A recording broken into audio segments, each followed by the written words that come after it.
Om Namah Shivaya. Om Shri Gurubhyo Namaha. A very warm welcome to all our online viewers on this auspicious Guru Purnima occasion, where we are celebrating through a virtual hangout this time.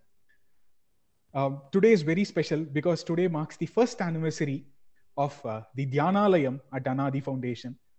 Our heartfelt pranams to all the donors, all the volunteers, all the everybody who lent a hand to make the Dhyanalayam happen.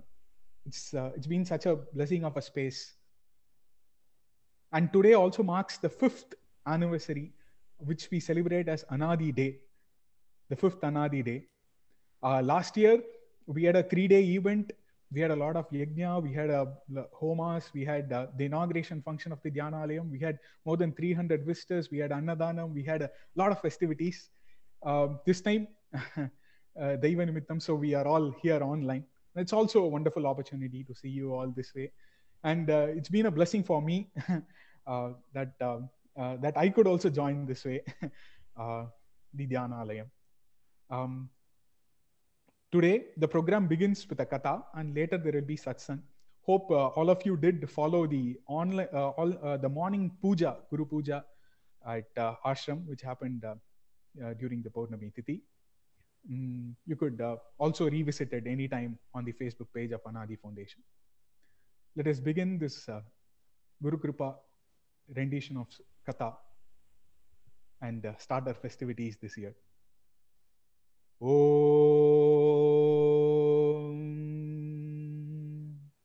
Gananam tva ganapadihum havamahe kavin kavinamupamasravastama jeshtarajam brahmanam brahmanaspata anashrinvannodi visida sadhanam Om Shri Mahaganapataye Namaha Om Shri Yoga Vidya Ganapataye Namaha Om Shri Skanda Gurave Namaha Om Shri Mahakriya Babaji Jnana Swarupaya Namaha Om Jagat Guru Adi Shankaracharya Namaha Om Shri Gurubhyo Namaha Hari Om.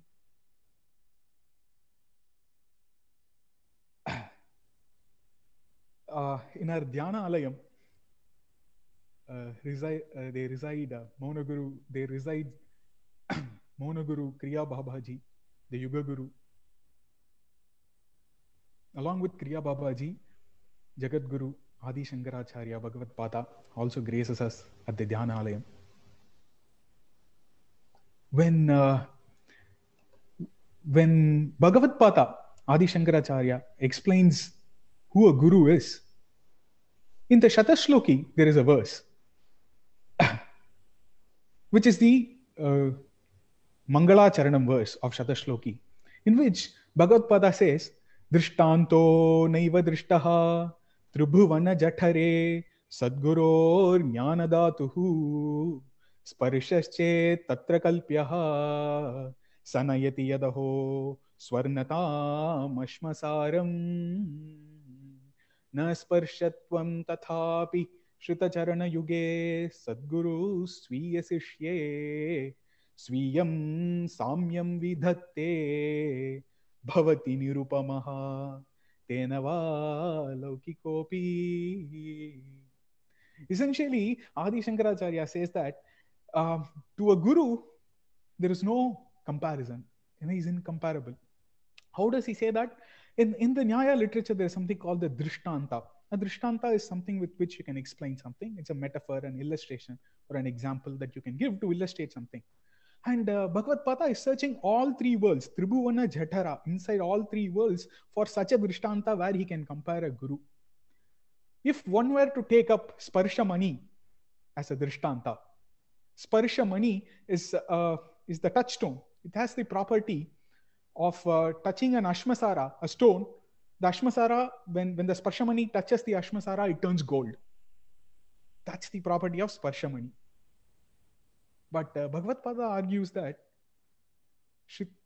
when a Sishya surrenders in the holy feet of a Guru, the Guru makes the Sishya himself. He makes another Sadguru. But whereas a Sparshamani can only turn a stone into a gold, but not a Sparshamani would not turn another stone into another Sparshamani. Hence, Bhagavad Pada is saying that there is literally no upama. There is a guru is nirupama. He searched for Drishtanta in the Laukika and Alaukika world. Of the world and out of the world, there are no metaphors or illustrations that match who a guru is. Wow, what an explanation.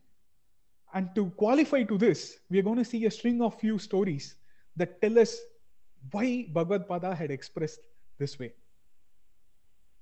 With the grace of Guru, may we chant the Guru Ashtakam and receive blessings and begin our Katha.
We begin our Katha journey with the story of Swami Vivekananda and his wonderful relationship with his Guru, Paramahamsa Ramakrishna Paramahamsa. In his Purvashrama, Swami Vivekananda was Narendra, and Ramakrishna Paramahamsa Swamigal was pursuing after him to entice him into monkhood. But in his own words, Swami Vivekananda was lost in the material world and he had 1,000 worries in his mind. He was trying to get a job. He left his home. He worked under an attorney and he was translating a few papers. He was really worried that he couldn't get a permanent job to support his mother and his brothers. He was very deeply worried. Then something dawned upon him. He thought to himself that let me go to Paramahamsa Ramakrishna. He would not deny anything that I ask him. He's been exceptionally compassionate to me. So let me go to him and ask him to bless my mother and my brothers to have a comfortable life. And so he heads to meet Swamigal. Ramakrishna Paramahamsar listens to him patiently and smilingly says, "Oh, my dear child, I can never pray such a thing to Jagan Mata. Why don't you pray to Jagan Mata?" Swami says, I don't know the Jagan Mata. I don't know Ma Kali. It is you who pray to Kali every day. Kali listens to you. Please go and pray. Please, please, please, he says. Paramahamsa says, how can I pray for such a worldly thing? I've never prayed for anything like that to Ma. I always pray to her for your well-being. But might be because you don't have any faith in her, she's not listening to me. See, today is Tuesday. Why don't you head to the temple tonight? Do prostrations, sit there and meditate in front of Ma Kali. After all, she's Jagan Mata. She gave birth to this world. If she desires so, she would satisfy your desires too. Why don't you go? So now Swami Vivekananda is convinced. Narendra is convinced. And he is heading fastly to the temple. He goes there, he sits. He plans to sit for one prahara. A prahara is about 3 hours. The night dawns, he heads there. He's made up his mind. He knows what to ask. He has framed the right sentences. It's a proposal, right? I mean, it's a project proposal. You've got to ask it in the right way. So he's framed his mind and he's going there. He sets his foot inside the temple and his leg starts trembling. His entire body is shivering and his mind goes into a trance. He's so sure in his mind that he's going to meet Ma Kali today. This is such a momentous occasion in his life. He's forgotten all about what he wanted to ask. He goes there. He looks at Ma. He praises her glory. He cries profusely. He meditates for so long, such a long time that he doesn't know how time passed or what happened. Many hours passed this way. And in the same trance, he just stepped out of the temple, unknowing what had really dawned upon him. He just stepped in a trance out. Paramahamsa was waiting there, ready to ask him, how did it go? And Swami said, I completely forgot. Guruji, I completely forgot to ask, what do I do right now? I went in there, I went into a trance, I met Ma, I prayed only for Viveka, Vairagya and Bhakti, eternally to Ma. I forgot to ask what I went to ask to Ma. What do I do, Swami? Paramhansa Ramakrishna said, nothing is lost. Go right now. Go back immediately. Do the same steps. Prostrate. Sit in front of Ma. If need be, sing a song. Praise Ma. Bow down to her. And then heartily ask her what you want. Whatever you want, I'll guarantee you Ma Kali will give it to you. He says, yes, I will do that. And Swami heads back there. What happens? Sets his foot inside. Legs start shaking. The body starts shivering. The mind goes into a trance. Amma, Amma, Amma, he starts crying profusely. He meditates so deeply, he forgets who he is. He's lost in this ocean of devotion to Ma Kali. Comes out again in a trance. Paramahamsa is waiting right there. What happened? Did you ask her? Oh, Swami, I forgot again. Oh, no. Narendra, why don't you do this? Don't do any other steps. Just go in, just tell her, come out. Do nothing else. Okay? Ma will take care of you. Yes, Swami. And then he heads right into the temple. As he heads into the temple, as he tries to frame these sentences in his mind, it dawns upon him, oh my God, to the Parameshwari, am I going to ask for a pumpkin? No.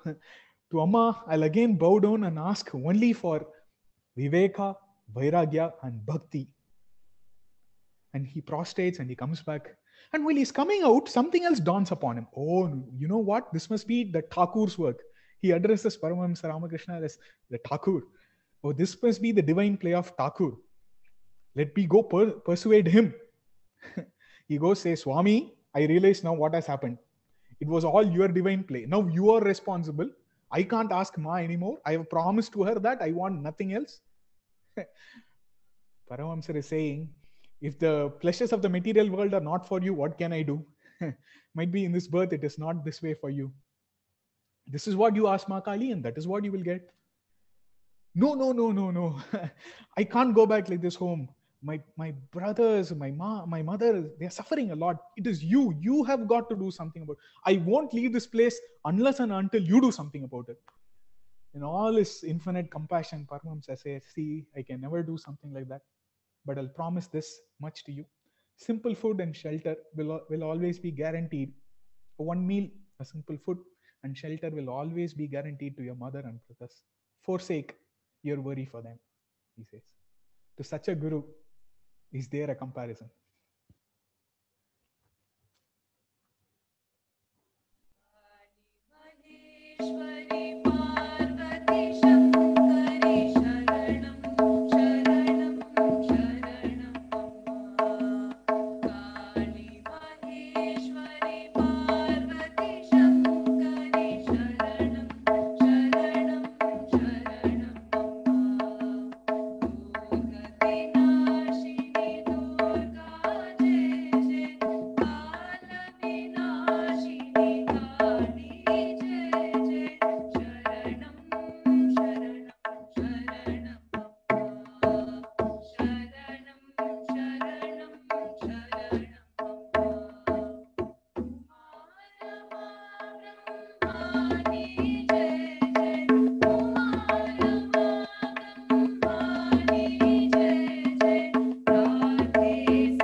With the blessings of Jagan Mata, let's go to another story.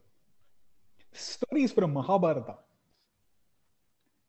Rishi Daumya was a great rishi, and he had fantastically exemplary 3 disciples. One among them is a big inspiration for me. He is none other than Upamanyu. Upamanyu had a small problem. He was very fond of food. He had this limitation. He would eat a lot, and he was quite healthy. So Rishi Daumya gave Upamanyu the task of looking after his cattle. So Upamanyu used to take his cattle, leave early morning home, and then he would come back very late in the evening.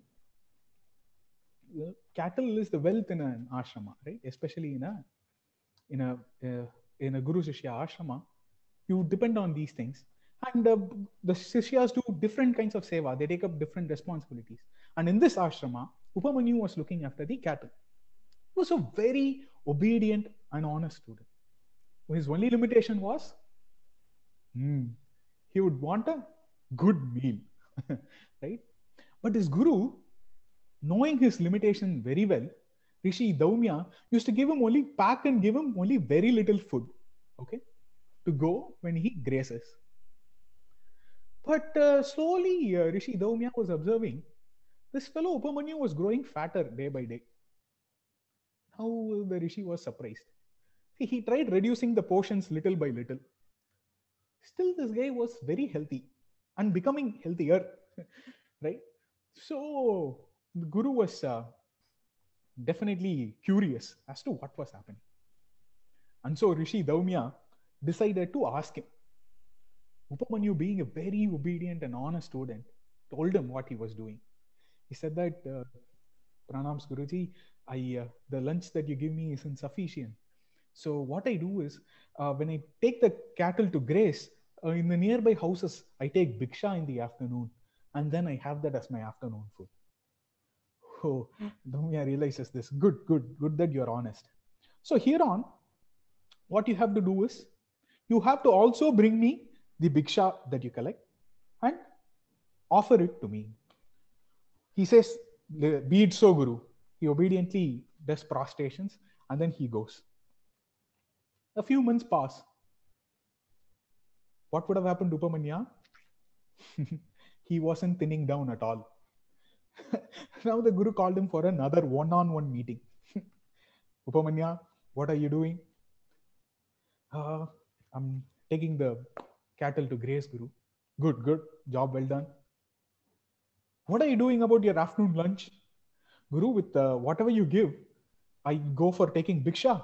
I collect the bhiksha. I come and offer that as samarpana to you. And then on my way back, I do another second round of bhiksha and then fulfill myself, my hunger with that Guru. Oh, is that so? Okay. Now let me make it very clear. The second round of bhiksha also you must offer it to me, and no more rounds of bhiksha can you ever get. He says. The obedient and honest student Upamanyu is, he prostrates and says, "Be it so, Guru," and then he goes back. A few months pass. No trace of Upamanya thinning down. So the Guru fixes another one-on-one meeting and he asks, "Upamanyu, what are you eating other than what I'm providing?" Pranams, Guru. After the calves drink milk from their mothers, in their udder, some more milk is left. Those droplets of all these cows, I consume that droplet, and these cows gratefully, like my mother, nourish me. Ha ha, is that so? From now on, even that milk, you should not consume it. Be it so, Guru. And he obediently, bows down, and then he goes back. This time he's out of options, right? No eating out, no, stealthily drinking the milk. He's left with nothing. He's slowly getting emancipated. He's thinning down, day by day, emaciated. And one day what happens? He's so hungry. He just wants to eat something. He sees these arka flowers giving out a milk. He takes that and then he consumes it.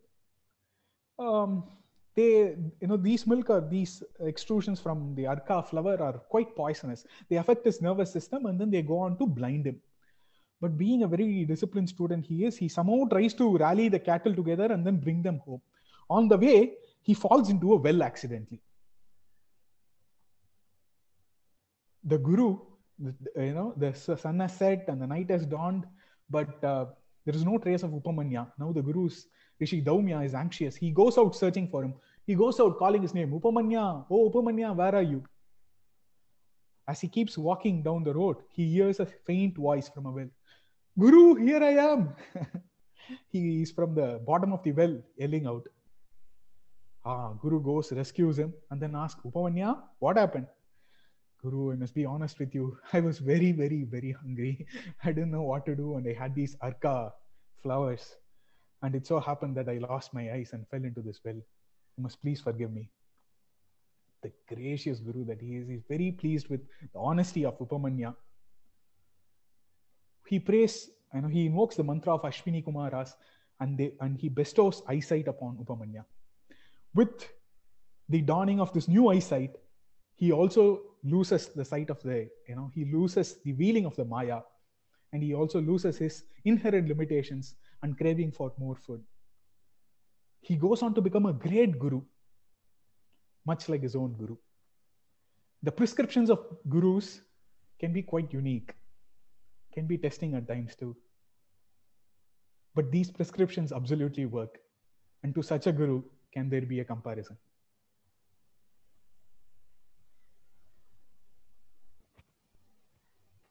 The compassion of Guru Dhaumya and the ways that he used, reminds us of Swami Tejomayananda ji, the way he relates to Swami Chimyananda. And this is a bhajan that he composed that we are going to sing right now.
this pearls of stories, the next one that we are going to see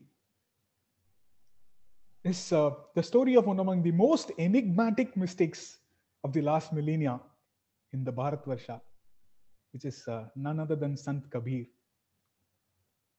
Sant Kabir was was a, was a huge proponent of Nirguna Bhakti, Nirguni Bhakti. And Anadi Foundation's music band, Anahata, we have also released a selection of Kabir's poems as Nirguni Bhajans. You can listen to them on SoundCloud and also on YouTube. And Kabir's mystical poems are amazing.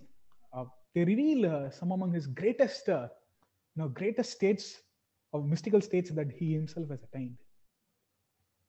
But the way Kabir got initiated itself is very, very unique.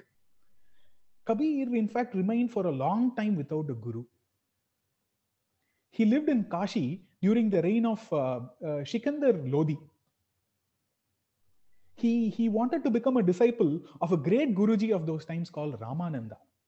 On the grounds of his religion, he was a little doubtful if Ramananda would accept him as his disciple. Given the social norms of that period, those doubts proved to be valid.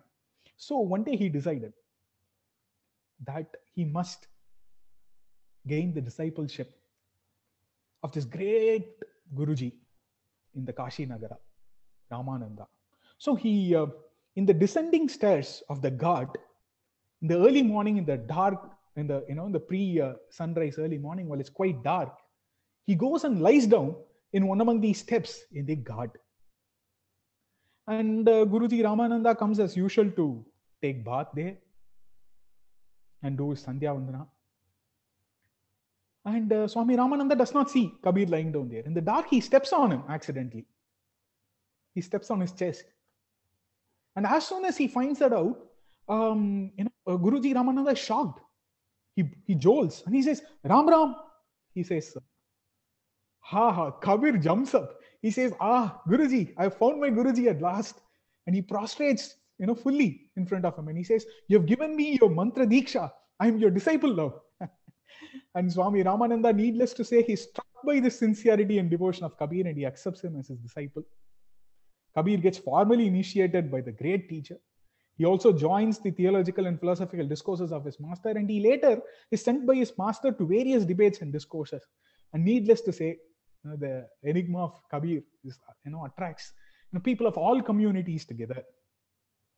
But over time, it also attracts the ire of a few people. So it so happened that over time, he attracted the ire of the Emperor Lodi, and he was banished from the city of Kashi.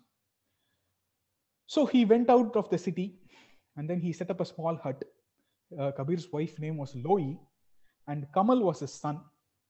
In fact, Jali, the queen of Chittor, was his royal disciple. Nonetheless, he lived a poverty-stricken life predominantly, and he was a weaver. And he was in this hut of his outside the city of Kashi. And every day he would find such joy in receiving and hosting all the sadhus that come to this Punya Sthala. But there was one day when many ascetics showed up, and Kabir was out of resources that day. His Dharma Patni, Loi, she called Kabir inside and she said, "Oh Lord, I have an idea." "Oh, tell me, Devi, whatever it is, let's do that." She says that, if you permit me, I will go and get some money from the banker's son. Kabir says, "From him? Oh no, he's such a miser. He doesn't believe in dana. He doesn't agree to all this." "Oh, yes, sir. He's very much, his swabhava is very much the way you say, oh my lord. But you know what? He's very much enamored by me. The other day he said he would give me money if I came with him. Let us take his money and teach him a good lesson." Kabir replied, "That is good. Go to him immediately. Bring some money. These ascetics are very hungry. For the last 3 days, they haven't eaten anything. They have traveled a long way. We must host them properly. Immediately leave." And Loi goes to this house of the banker. And he meets the banker's son, and she promises him that tonight she will meet him. He readily offers her money. And she happily takes that money, comes back home, and they all do excellent seva to these ascetics. They feed them sumptuously. The night dawns, and it's pouring heavily. Here, where I am in Mumbai, it's raining cats and dogs for the last 3 days. Like that, there is a huge downpour in Kashi. Loi prepares herself. Kabir says, it's raining a lot. Why don't you wrap a blanket around yourself? And he carries Loi Devi on his shoulders with blanket wrapped around her, and they head towards the banker's house.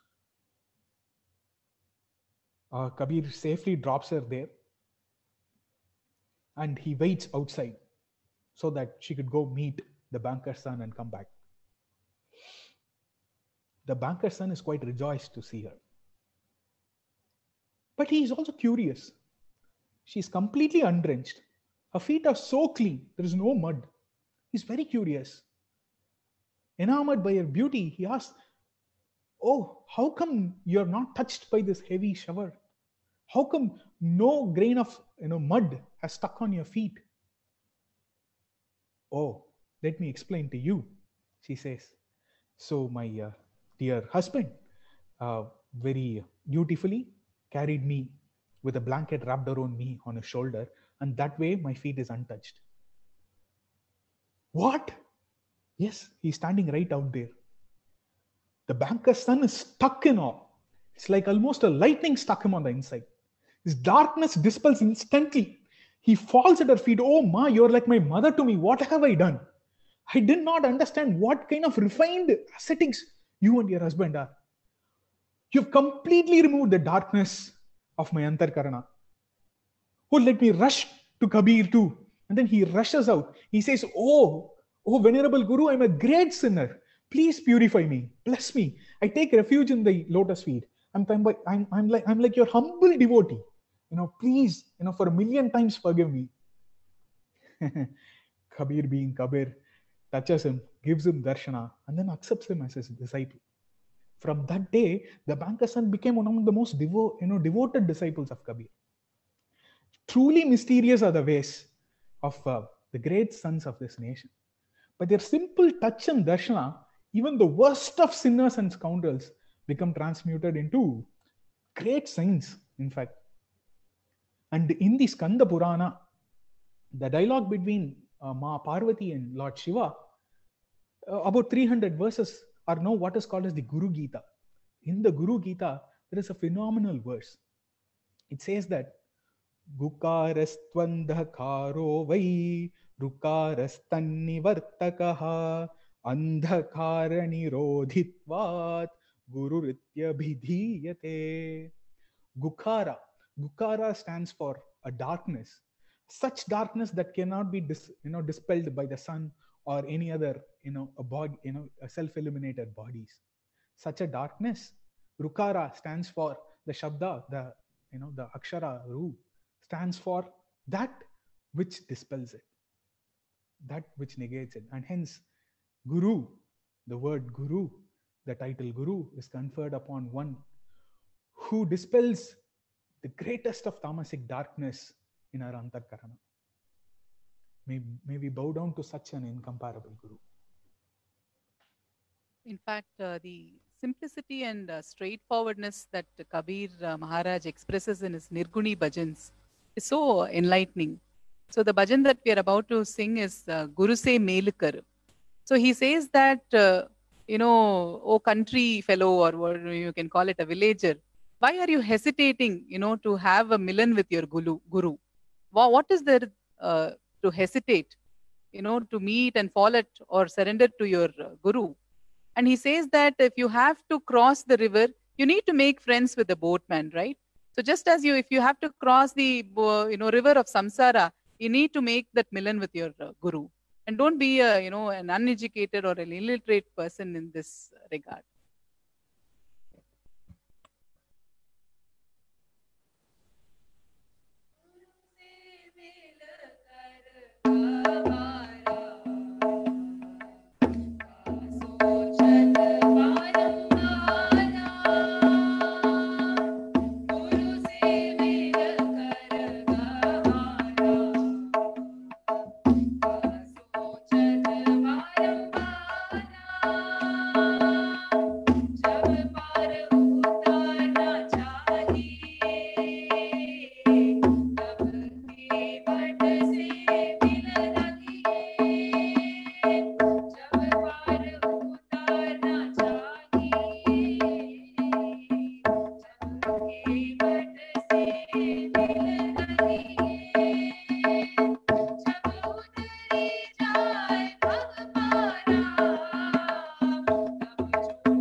From Kabir, next we travel to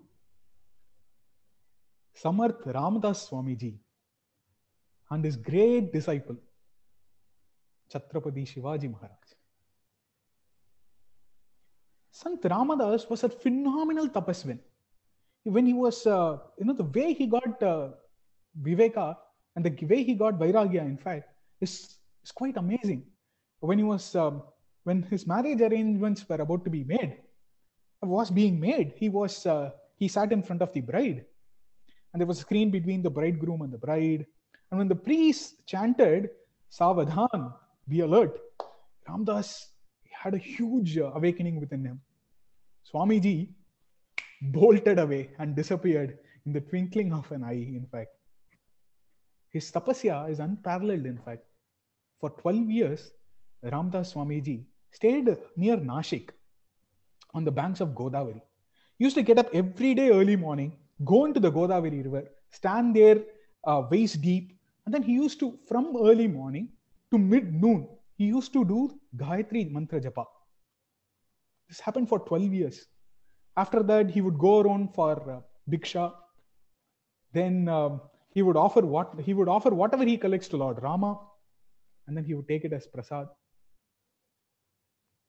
Lord Rama himself bestows darshan upon Samarth Ramadas twice in his life. That must tell us how great Sant Ramadas is.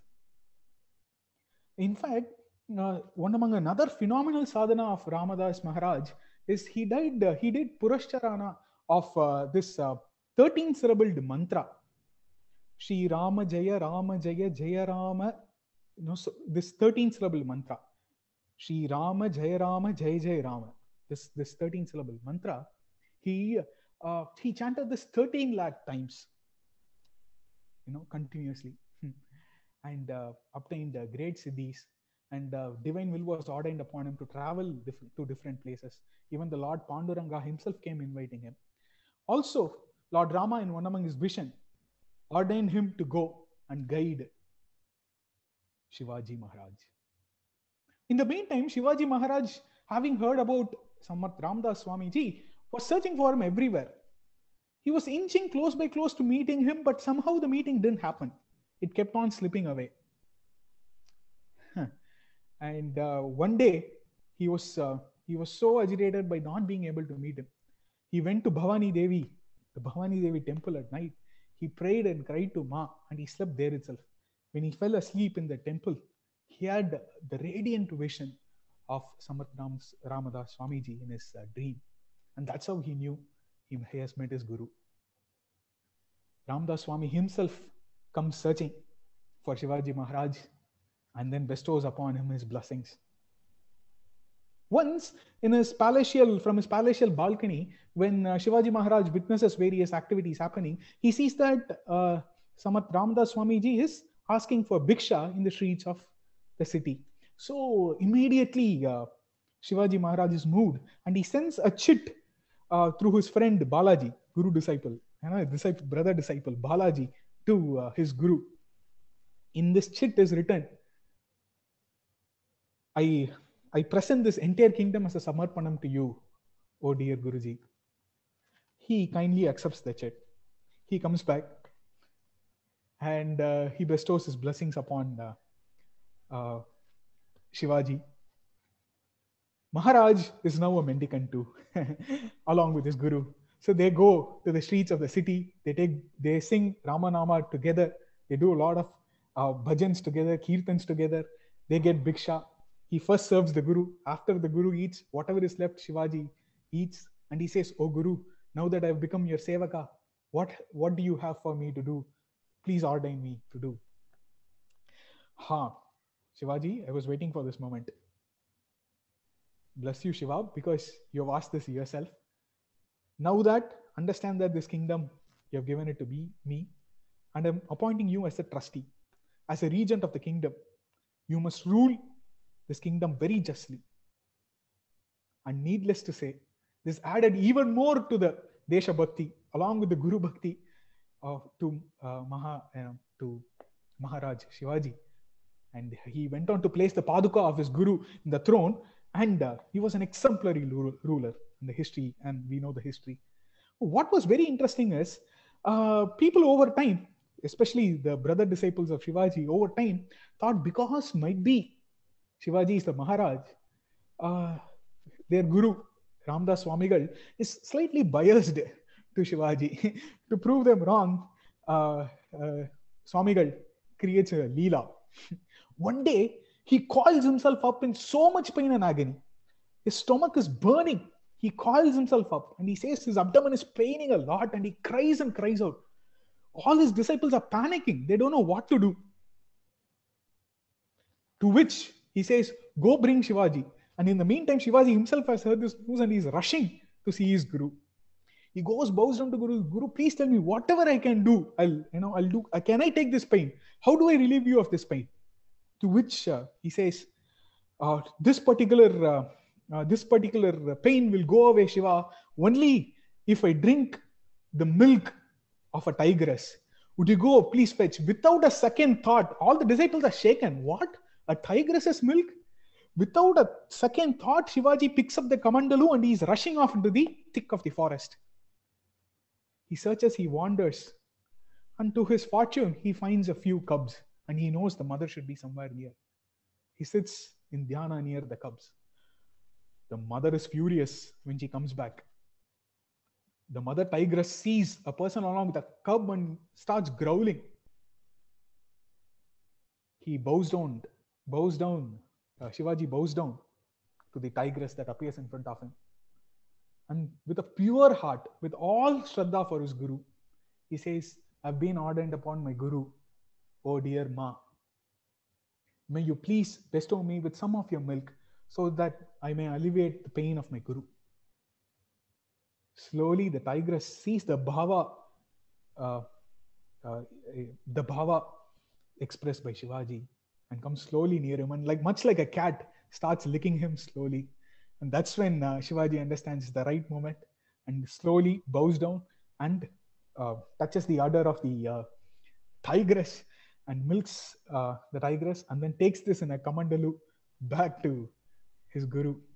His guru sitting there, all well. Bless you, Shiva. If I have a disciple like you with this Shraddha, is there any other medicine for a guru? Is there any other thing that might please a guru even more than this?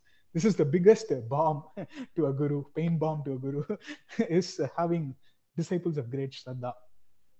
To a guru who performs such kind of Leela, is there a comparison?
Another exemplary guru who has lived right in the 20th century is the 68th Jagat Guru of the Kanchi Kamakoti Peedam, the none other than Jagat Guru Sri Chandrasekharendra Saraswati Swamigal. Fondly addressed to as Mahaperiyava, the miracles performed by Mahaperiyava are countless. And the experience that people have had with Mahaperiyava and the documents that they say that extol these experiences will tell us what a great guru he was. Of that, there's one instance that we would like to share with you today. Several years back, there was a Vedic Pandit called Ramanatha Ganapadigal. His native was Karur. Ganapadigal is a particular class of Vedic priests who have mastered various levels. Ganas, especially singing a Gana, is very, very complex. You've got to first do the pada, then you've got to do, after you do the pada in the Veda, then you'll have to go do Vakra, then you'll have to do Krama, then you'll have to do various sadhana before you achieve to this place of this particular thing called Gana. It's a particular way of reciting the Veda, which is extremely complex. You'll have to invest yourself for a very long period to master it. And this particular Ganapadigal was not even doing any Vedic activities for his living. He was completely devoted to Jnana. He was living only by doing Upanyasa. And his wife was Dharmambal, and they had a daughter, Kamakshi. When Kamakshi became 22 years old, suddenly a good engagement happened, and the parents were very happy. But nonetheless, being somebody dedicated, lifelong, Ganapadigal even now are very less in number. Even back then, they were dwindling in numbers. It's very important to support such phenomenal people. Ganapadigal didn't have quite a lot of money. Back then, at least 20,000 rupees was needed to arrange for a simple marriage. Ganapadigal could liquidate a little bit of this and that he had and could only make provisions for about 5,000 rupees. His wife gently nudged him to go meet Periyava. Why don't you please go meet Mahaperiyava? He's our guru. He will show us a way. He was quite shocked. Ramanatha Ganapadigal was like, how would I go meet Mahaperiyava and ask for this pittance? To Mahaperiyava, we can ask for jnana. To Mahaperiyava, we can ask for the greatest of spiritual blessings. How can we go ask for such simpler things? But his wife persuaded him, just go present yourself in front of Mahaperiyava and seek his blessings, nothing more. And so Ramanatha Ganapadigal hits. He goes to Kanchi. There is a huge queue to meet Acharya that day. He stands with a plate, a bamboo-based plate, a bamboo made, plate made of bamboo, with all fruits in it and the wedding invitation card in it, waiting in the line to go see Swamigal. This thing happens in matas, right? So when you're standing like this, when you're carrying gifts to the gurus, the in-between organizers, right, would come in and then collect all yours, and then they'll pool all the gifts given to Guru. Like that, he was standing in line with the invitation. Somebody came, grabbed the things in his hand, and then they go placed it in the front. He was trying to debate with him. Please wait. There is an invitation I love to give. That's my daughter's invitation. I love to go. Go. They rushed him off, right? They didn't even listen to him. This happens typically, right? And so they rushed him off, and then he had to go meet empty-handed Mahaperiyava. And then he had to tell him that, Mahaperiyava, my prostrations to you. Ramanatha, come. I have fixed the marriage for my child Kamakshi, and I've come here seeking your blessings. Good. Excellent. By the way, I have an assignment for you. Assignment, Mahaperiyava? What is the assignment? Assignment means it's a simple thing that you'll have to go do. As you say, Mahaperiyava, I'm waiting for your orders. No, he was very enthusiastic. No, Mahaperiyava has a task for him. Ramanathan forgot the reason for which he had come there. Ganapadigal was ready to do whatever task Mahaperiyava was waiting to ordain upon him. And Mahaperiyava said, there is an Agraharam near Tirunelveli, near Kadainallur in Tirunelveli, and it's in a pretty worse condition. Cows there are dying without any reason. So they saw Prashnam, and then it clearly said that Bhagavata Upanyasam has to happen there. So 2 days back, the temple priest Bhattacharya came to me, and then he said, Swamiji, please, you must take this upon yourself and somehow arrange for a good Bhagavata Upanyasam. And so what you do is immediately you go from Kanchi to Viluppuram, take a train, go to Tirunelveli, and begin your process for Upanyasam.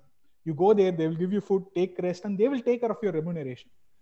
So he goes to the office gives him 100 rupees, and then he takes a train ticket, he slowly goes for his expenses, he goes there. To his dismay, he goes there. The Bhattacharya invites him very heartily. He hosts him at his house.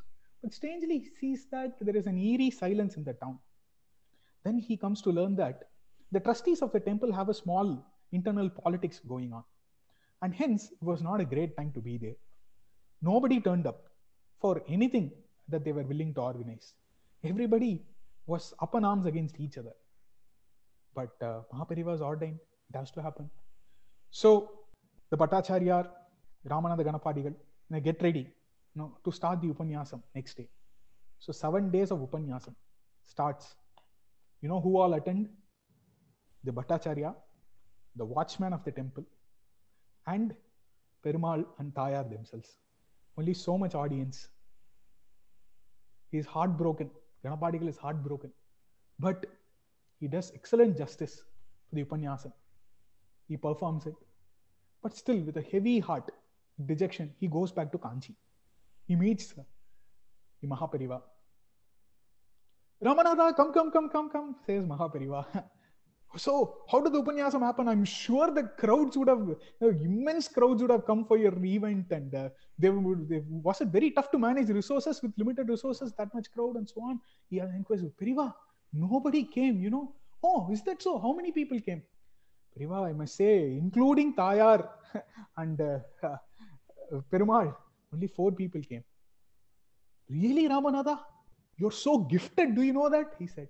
What? Gifted? Yes.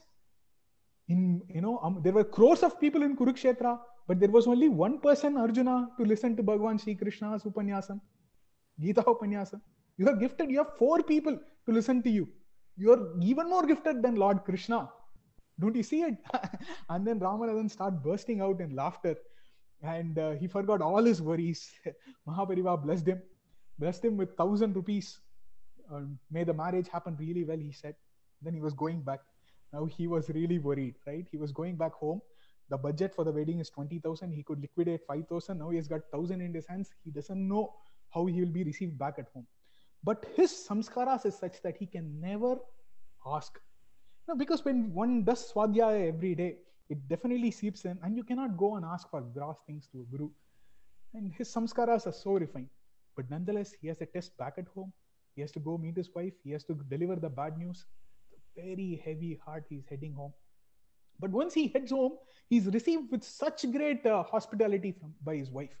Vango na. Then, the wife invites him. There's a aarti, there is fantastic filter coffee, there is excellent bhojana, and then there is small puja, and then there is nevedyam, and then there is bhojana, and then his wife gently invites him to the puja room and says, see, yesterday a doctor came, and then he said Mahapariva sent him, and he has given us money, the Mangalya Sutra, all the pattu dhoti, the saris, everything he has gifted us. And Mahapariva is indeed great. I don't know, what did you say to him? He has blessed us with all this and much more than we want. He's saying, I haven't opened my mouth to Mahapariva. I haven't asked for a single thing. Did you count how much money is there? He goes, she says, no, I haven't counted. He goes and he starts counting, and there's exactly 15,000 rupees there. He starts crying profusely and starts composing so many songs on Mahapariva. Indeed, the Leela of Guru is so amazing. There is a fantastic verse that tells this in Yoga Shikshopanishad. Karnadharam gurum prapya tadvakyam plavavadridham abhyasavasana shaktya taranti bhavasagaram. Like Kabir was saying, Guru is the oarsman, right? And he very diligently, he navigates the boat that you are in. But the rivers can be rocky. The rivers can throw you. There can be ebbs and tides. What must you hold on to? You must hold on to the Vakya of Guru, very firmly, like you hold on to a boat.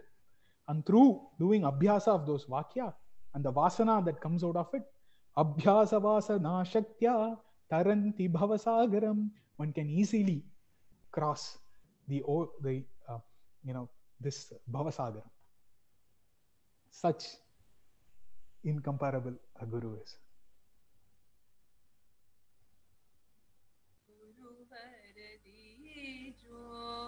शरण तुम्हारे गुरुवर दीजो शरण तुम्हारे सद्गुरु दीजो शरण तुम्हारे गुरुवर दीजो शरण तुम्हारे कांची नगरी कामपीठवासी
In this mala of stories offered to the Guru on this special day, this is the last pearl in this mala. There were large number of disciples to Acharya Sri Shankara Bhagavad Pada. And many have had the invaluable privilege of serving him. Of them, 4 stand out to be very prominent. One is Padmapada, another is Totaka, Hastamalaka, and Sureshwara. Today, we will see very briefly the story of Totakacharya. When Adi Shankaracharya came to Sringeri, he accepted a disciple named Giri. Giri was endowed with great humility, Vinayam. Our Shrutis also say, even if you have tapas, and if you have vidya, without Vinaya, you don't qualify you don't qualify for Sadvidya. Such a fantastic being was Giri. He had a great humility.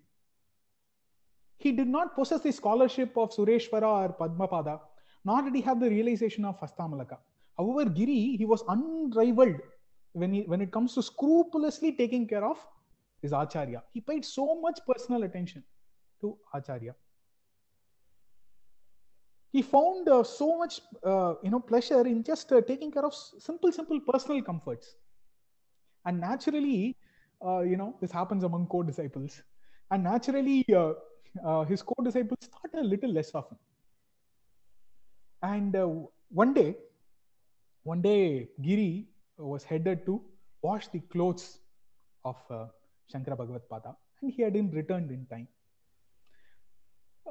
Acharya was patiently waiting for his arrival so that he could begin his exposition after he also joins. But the other disciples were slowly growing impatient. Padmapada himself could not restrain himself. He just blurted out, "Why should we wait for someone who is no better than a wall? Oh Acharya, please start your exposition." That the inner mala came out in that sentence. Now, Bhagavad Pada, Shankaracharya, naturally did not relish this remark at all. He decided to bless the devout Giri. That way, teach a story for everybody. And because it is the Sankalpa of this great Guru, right? When if Adi Shankaracharya has taken the Sankalpa, Giri instantly was endowed with the knowledge of all Shastras while he was washing the clothes. He came back walking in such bliss and trance. He could not believe what has dawned upon him. The greatest of the heights of realizations that is exposed, that is extolled in the Shastras, dawned upon him all of a sudden. So in this bliss, he was just walking back. And the other brother disciples could not believe what happened when Giri entered to the ashrama back again. He sang in praise of Acharya a few brilliant verses in a very, very tough to compose meter called the Totaka. And hence, from that day on, Giri got the title of Sri Totakacharya. The stanzas became very famously today known as Totakashtakam. Totakacharya has also composed a very crisp, small treatise that contains all the essential teachings of the Upanishads in something called the Shruti Sara Samudharanam. It is also composed in Totaka meter. And by performing this beautiful Leela, in a Kshana, the greatest of realizations dawned upon a great disciple who also went on to become a master.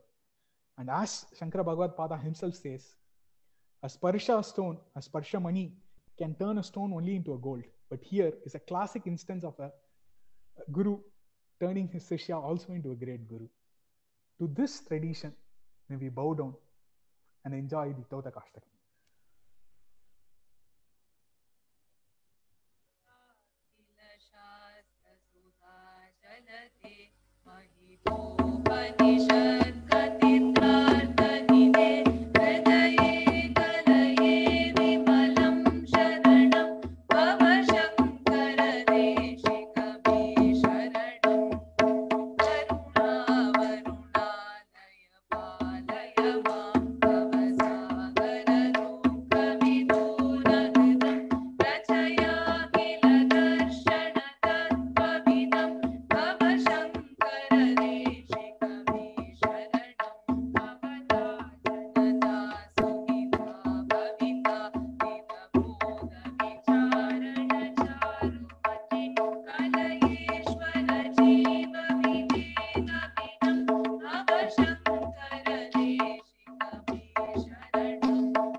And as we saw through these 6 illustrations, how there is no illustration for the grace of a guru or who a guru is.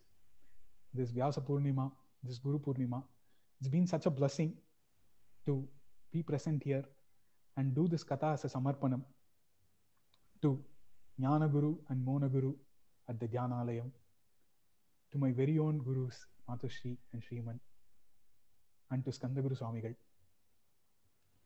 Uruvai, Aruvai, Uladai, Iladai, Maruvai, Malarai, Maniyai, Uliyai, Karuvai, Uyirai, Gadiyai, Vidiyai, Guruvai, Varuvai, Arulvai, Gugane, Guruvai, Varuvai, Arulvai, Guhane, Guruvai, Arulvai, Arulvai, Guhane.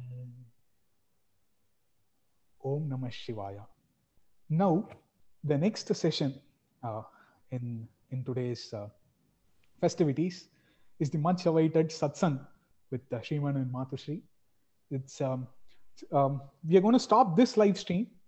You can quickly, in a very short while, you can refresh your Facebook page at Anadi Facebook page of Anadi Foundation, and join us live on this on a satsang with Shriman and Matushri, and may we all be blessed on this auspicious day. Om Namah Shivaya. Om Namah Shivaya. Dhanyavad. Shri Gurubhyo Namaha.